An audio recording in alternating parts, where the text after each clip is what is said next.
7 अक्टूबर 2023 को जब हमास ने इजराइल पर अभी तक का सबसे बड़ा हमला किया था और उस हमले के बाद इजराइल के प्रधानमंत्री बेंजामिन नेतन्याहू ने ऐलान किया था कि वो हमास का नामो निशान मिटाकर रख देंगे। और इसी कड़ी में इजरायली सेना गाजा पर लगातार हमले कर रही है। वहीं हमास भी रह रहकर मिसाइल हमले कर इजराइल को दहला रहा है। लेकिन इस सब के बीच इजराइल का सत्तारूढ़ दल और विपक्षी पार्टी एक साथ आ गए हैं। दरअसल देश को संबोधित करते हुए पीएम बेंजामिन नेतन्याहू ने इजराइल के विपक्ष से आह्वान किया कि वो सरकार के साथ मिलकर एक व्यापक आपातकालीन सरकार का गठन करे, जिससे पूरा इजराइल हमास से लड़ सके।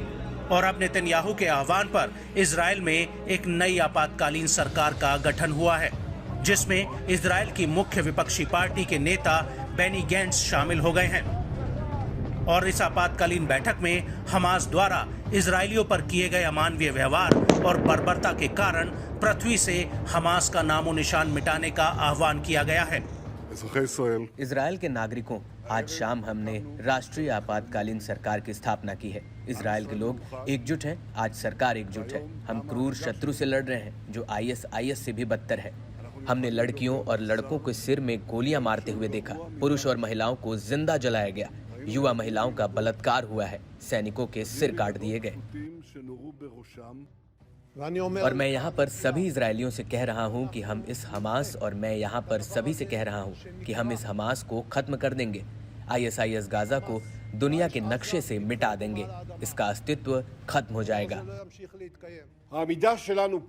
हम यहाँ पर एक साथ कंधे से कंधा मिलाकर खड़े हैं, जो हमारे दुश्मन को संकेत है। महत्वपूर्ण रूप से ये भी इजरायलियों के लिए संदेश है। हम सब एक साथ हैं, हम सब अपने सैनिकों के साथ हैं।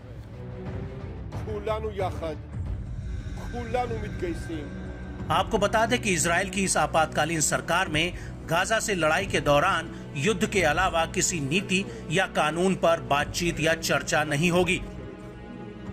हालांकि ऐसी संभावना है कि विपक्षी नेता याइर लैपिड इस इमरजेंसी सरकार से नहीं जुड़ेंगे। आपको बता दें कि इस सरकार में नेतन्याहू और गैलेंट और विपक्षी नेता गैंट्स ने वॉर कैबिनेट बनाई है। इस कैबिनेट में विपक्षी नेता बेनी गैंट्स की पार्टी के 4 और सदस्य शामिल होंगे। और बड़ी बात यह है कि बेनी गैंट्स और पीएम नेतन्याहू इजराइल की राजनीति में एक दूसरे के धुर विरोधी हैं। हमास के हमले से पहले गैंट्स लगातार जुडिशियल ओवरहॉल को लेकर एक बड़ा गठबंधन बनाने की कोशिशों में लगे थे, लेकिन हमास के हमले के बाद दोनों ही नेताओं का कहना है कि उन्होंने राजनीति को एक तरफ रखते हुए देश हित में एकजुट होने का ऐलान किया है। और बड़ी बात यह है कि खुद इजराइल के भीतर से पक्ष और विपक्ष को एकजुट होकर हमास से लड़ने की मांग हो रही थी। और 7 अक्टूबर 2023 से पहले इजराइल में कोई सोच भी नहीं सकता था कि ये दोनों नेता एक साथ नजर आएंगे।